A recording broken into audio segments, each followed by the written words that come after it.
Hi friends, എല്ലാവർക്കും online ക്ലാസ്സിലേക്ക് സ്വാഗതം. നമുക്ക് 7ാം ക്ലാസ്സിലെ ടൈം ടേബിൾ നോക്കാം.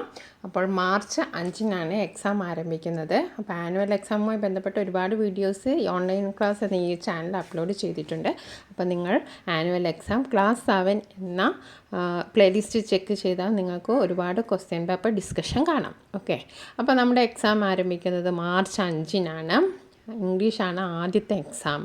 പിന്നെ സമയം ചൊവ്വാഴ്ച ആഫ്റ്റർനൂണാണ്, 1:30 മുതൽ 3:45 വരെയാണ് എക്സാം. അപ്പോൾ മാർച്ച് 5 ചൊവ്വാഴ്ച 1:30 മുതൽ 3:45 വരെ ആദ്യത്തെ എക്സാം തുടങ്ങുകയാണ്. ഇംഗ്ലീഷാണ്.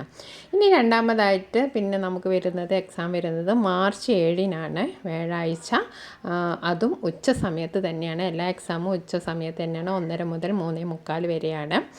രണ്ടാമതായിട്ട് വരുന്ന എക്സാം മലയാളം സെക്കൻഡാണ്. ഓക്കെ, ഇനി മൂന്നാമതായി വരുന്ന എക്സാം മാർച്ച് 14-നാണ്. അപ്പോൾ ഒരു ആഴ്ചത്തെ ഗ്യാപ്പ് ഉണ്ട്. മാർച്ച് 14 ഒരു വ്യാഴാഴ്ച കഴിഞ്ഞാൽ പിന്നെ അടുത്ത വ്യാഴാഴ്ചയാണ് എക്സാം വരുന്നത്.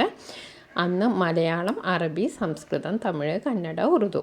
ഓക്കെ, പിന്നെ വരുന്ന എക്സാം മാർച്ച് 16-നാണ്. മാർച്ച് 16 ശനിയാഴ്ച വരുന്ന എക്സാം മാത്സ് ആണ്. Okay, maths.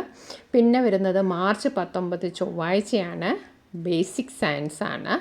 മാർച്ച് 21 വ്യാഴാഴ്ച കലാപ്രവൃത്തി, ആരോഗ്യ, കായിക വിദ്യാഭ്യാസം. 7ാം ക്ലാസ്സിലെ അവസാനത്തെ എക്സാം മാർച്ച് 26-നാണ്, ഹിന്ദി എക്സാമാണ്. അപ്പോൾ മാർച്ച് 5 മുതൽ മാർച്ച് 26 വരെയാണ് ഈ കൊല്ലത്തെ വാർഷിക പരീക്ഷ, ആനുവൽ എക്സാം. ആദ്യം ഇംഗ്ലീഷാണ്, പിന്നീട് മലയാളം സെക്കൻഡ്. മലയാളം സെക്കൻഡ് കഴിഞ്ഞിട്ട് നമുക്ക് ഒരുപാട് സമയമുണ്ട്. ആ സമയത്ത് നിങ്ങൾക്ക് പ്രയാസപ്പെട്ട വിഷയങ്ങൾ ഏതാ എന്ന് നിങ്ങൾ മനസ്സിലാക്കി അതിനനുസരിച്ച് ടൈം ടേബിൾ ക്രമീകരിക്കുക. ഇനിയും നമുക്ക് ഒരു 2 ആഴ്ചയോളം ഉണ്ട്. അപ്പോൾ നിങ്ങൾ അതിനനുസരിച്ച് ടൈം ടേബിൾ സെറ്റ് ചെയ്യുക. ഓക്കെ, എല്ലാ ചാപ്റ്ററിൽ നിന്നും ചോദ്യങ്ങളുണ്ടാകും. എന്നാലും പ്രിഫറൻസ് കൂടുതലുള്ളത് ക്രിസ്മസ് എക്സാം കഴിഞ്ഞതിന് ശേഷം എടുത്ത യൂണിറ്റുകൾക്കായിരിക്കും. ഫുൾ ചാപ്റ്റർ റിവിഷൻ ചെയ്യണം. അപ്പോൾ എല്ലാവർക്കും ഓൾ ദ ബെസ്റ്റ്. ഈ ഒരു സമയം ഇനി ഇതുവരെ പഠിച്ചിട്ടില്ലെങ്കിലും പ്രശ്നമില്ല.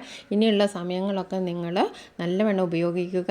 നല്ലവണ്ണം ചിട്ടയോടെ പഠിച്ചാൽ നിങ്ങൾക്ക് ഉയർന്ന മാർക്ക് തന്നെ സ്കോർ ചെയ്യാം. ഓക്കെ, അപ്പോൾ 7ാം ക്ലാസ്സിലെ നിങ്ങളുടെ ഈ ഒരു അധ്യയന വർഷം മാർച്ച് 26 എക്സാമോട് കൂടി കഴിയുകയാണ്.